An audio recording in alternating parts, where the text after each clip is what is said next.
Okay, hello, welcome to this video. Today I'm gonna play some games online with commentary as I'm playing, and hopefully this will be entertaining and maybe useful. Because when players like me, myself, amateur players, they comment on games, they notice and pay attention to things that for grandmasters may be just obvious, and that's why not mentioned. So hopefully this will be interesting. So let's try to play some 5 minutes online blitz games. So let's see what we get.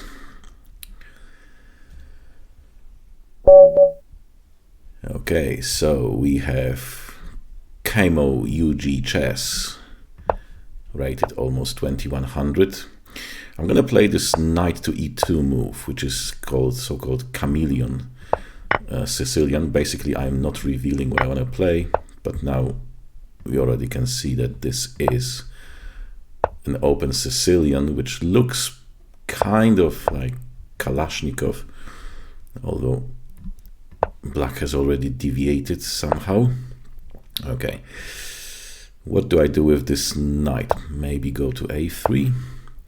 And now the knight can go to c4, but probably black shouldn't allow me to put my knight on c4. All right, let's play bishop e2. I need to develop my pieces.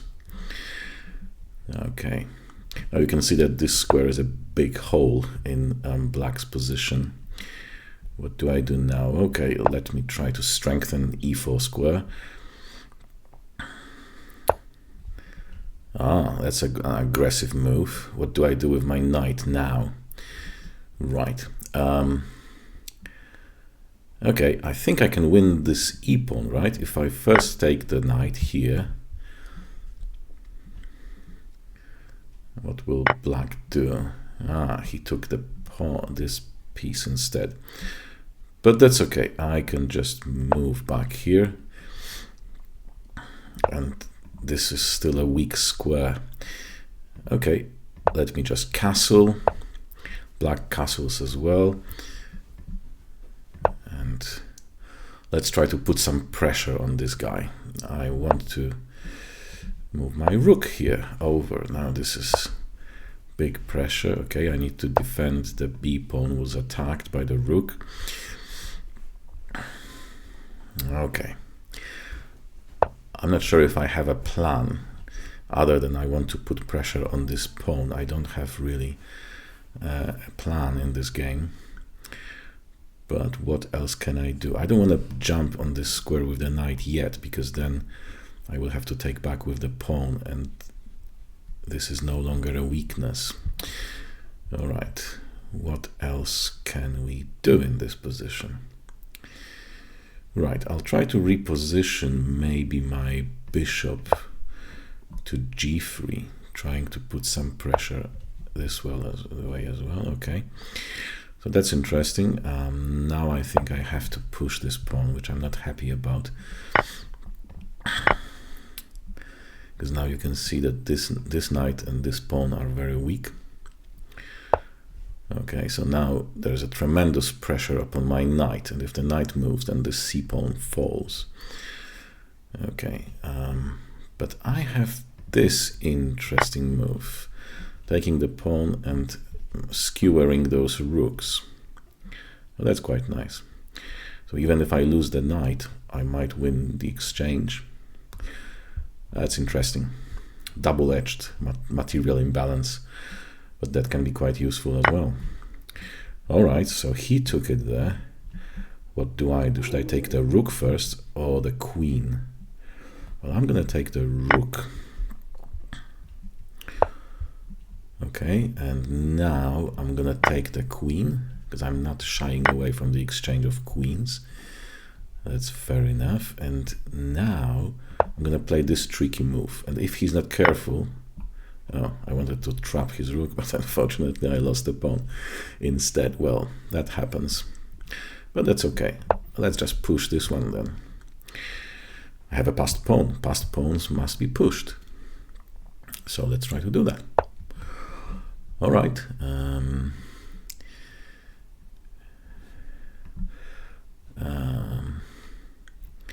Let's push this pawn. Yeah.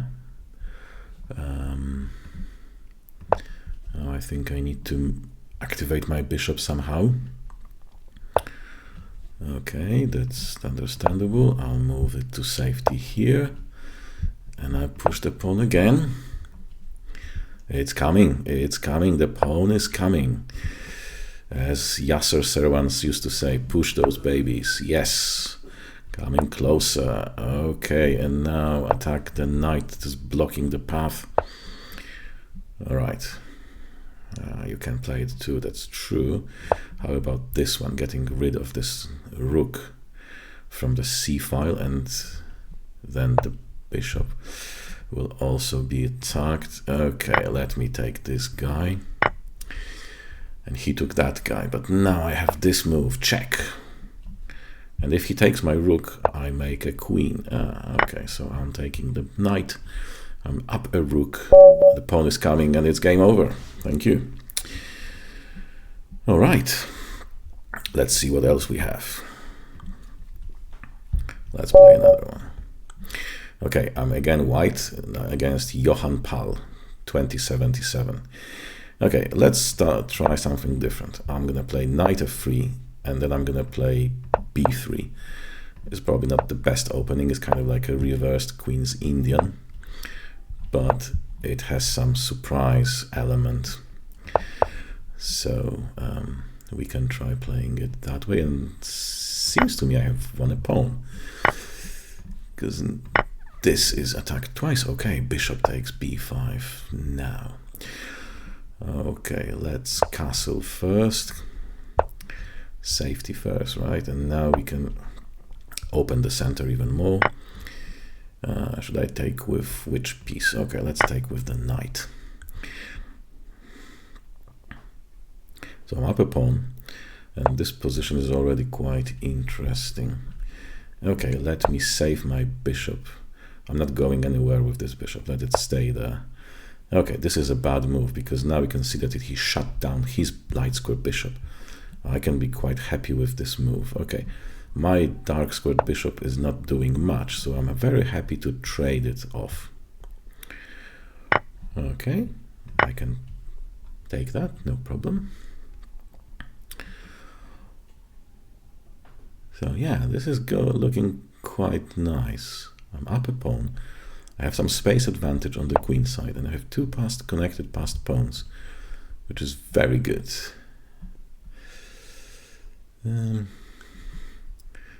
Okay, let me develop my queen.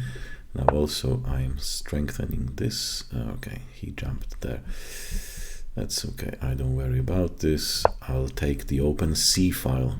Thank you for giving me the c-file. As somebody said, better players, they don't usually drop pieces or pawns, but they usually will give you things like open file or diagonal. So they make different types of concessions. Okay, the queen's developed. Now my knight is under some pressure, so I cannot move the rook anywhere. Okay, let's move this knight from there. Now my knights are kind of stepping on each other's toes. So what I might want to do is I want to move this knight to f3 to challenge this knight. And then the other knight can take its place on d4. So I kind of like this idea. Let's see. Besides, his knight is his most active piece, so I'm very happy to trade it away. The quality of pieces, yeah, remember, quality of pieces. If the opponent has a good piece, try to exchange it. But don't exchange your good pieces for his bad pieces. Okay, so he is kind of creating a little threat here. If I exchange the knights, then this probably would be dangerous, and it's still dangerous. I missed that one. If I take queen check, okay, but I should escape here and here with my king. I shouldn't get mated.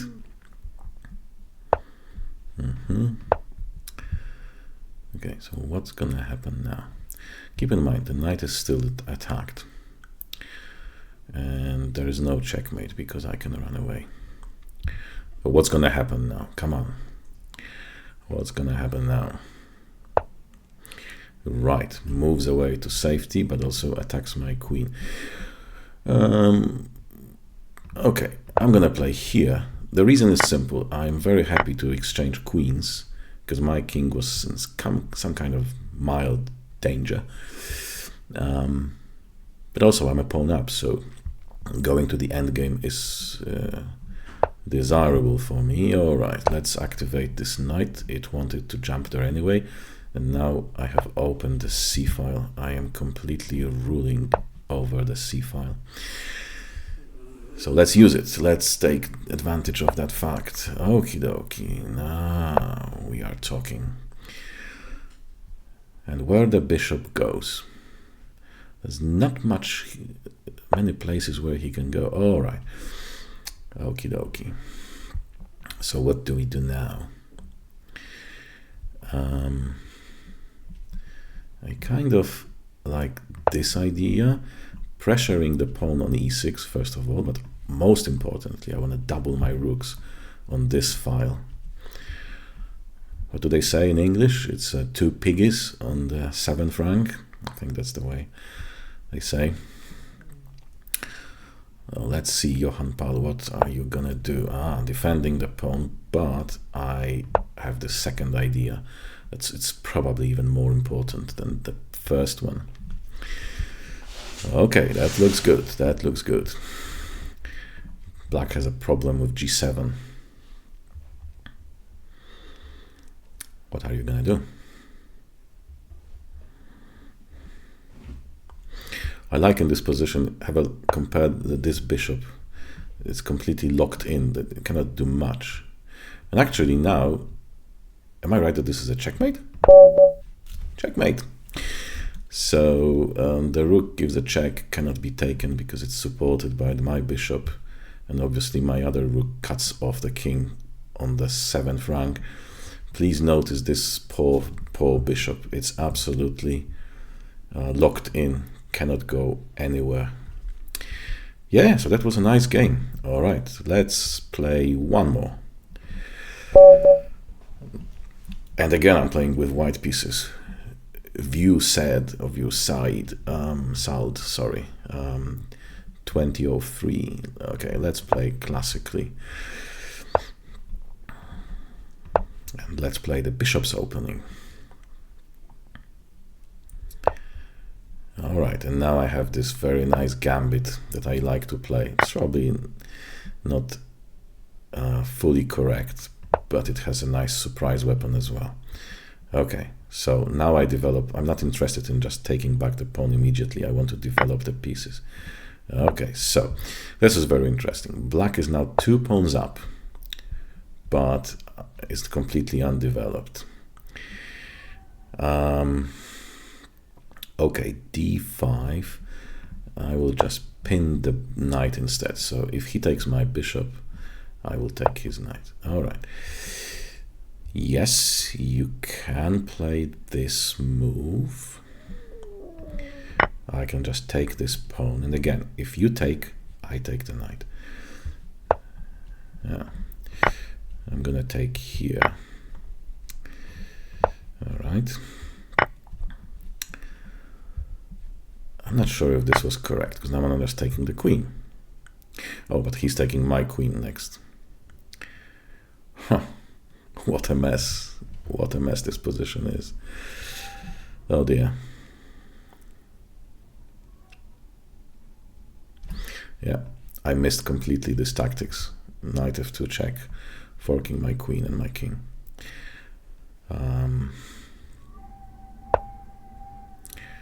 What did he play? He completely missed his tactics. Oh wow. Okay, so now I'm gonna play this, defending my knight, threatening something nasty here. Okay, yes, you can play that way too. What should I play now?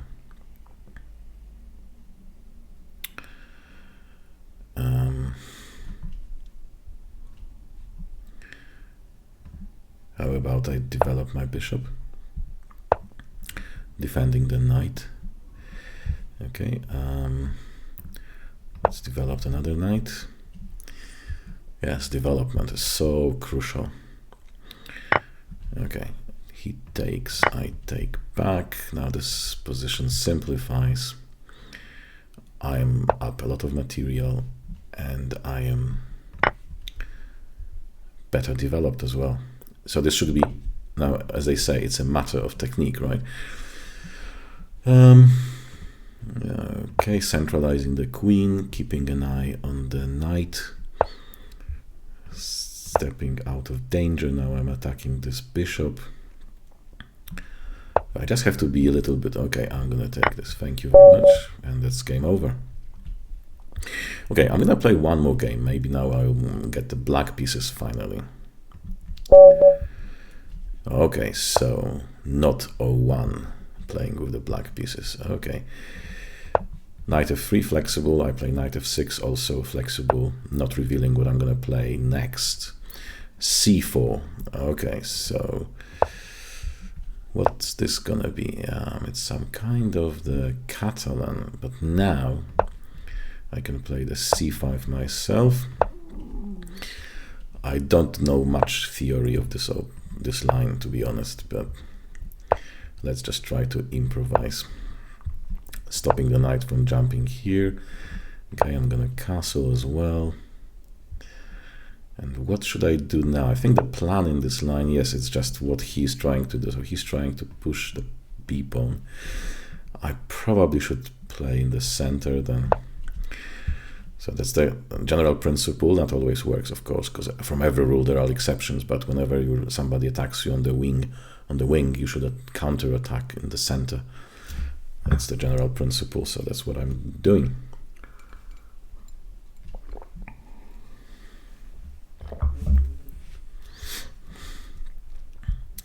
Let's see what happens in this game now.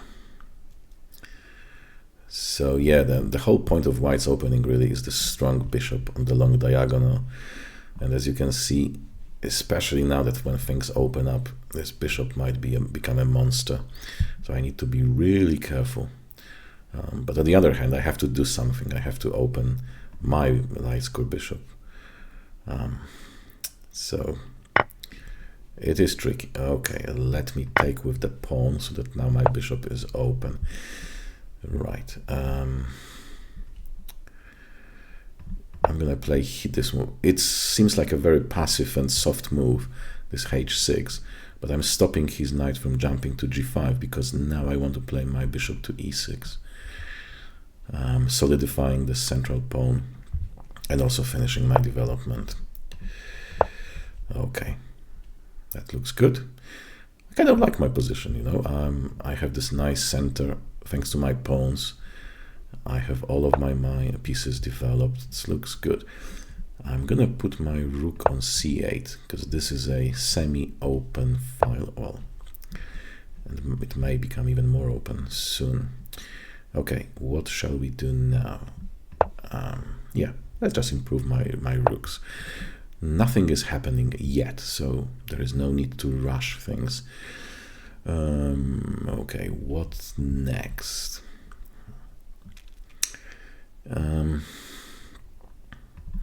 Okay, let's just gain some more space on the queen side as well, if white allows. And now I might want to play b4 at some point. I might not, I'm not so sure.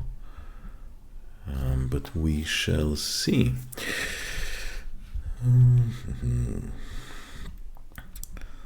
Yeah, what is white's plan? Okay, he played b4 himself. What should we do? But now again, can I just win the pawn? Like this. There is this latent threat of the bishop, but for now the pawn is only defended once. The question is, can I take it just like that? Or will there be some issues? Okay, let me take this pawn. Pawn is a pawn after all.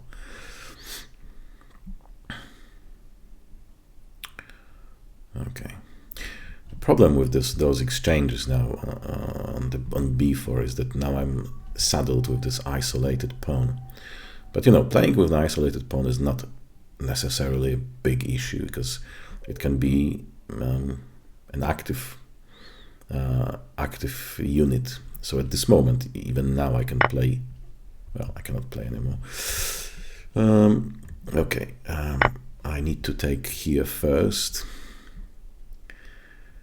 I'm not quite sure if this is that great for me, but yeah, I have potentially opened up this monster on this diagonal, and my knight on c6 is underprotected. It's protected only by the rook. It's already attacked by the rook.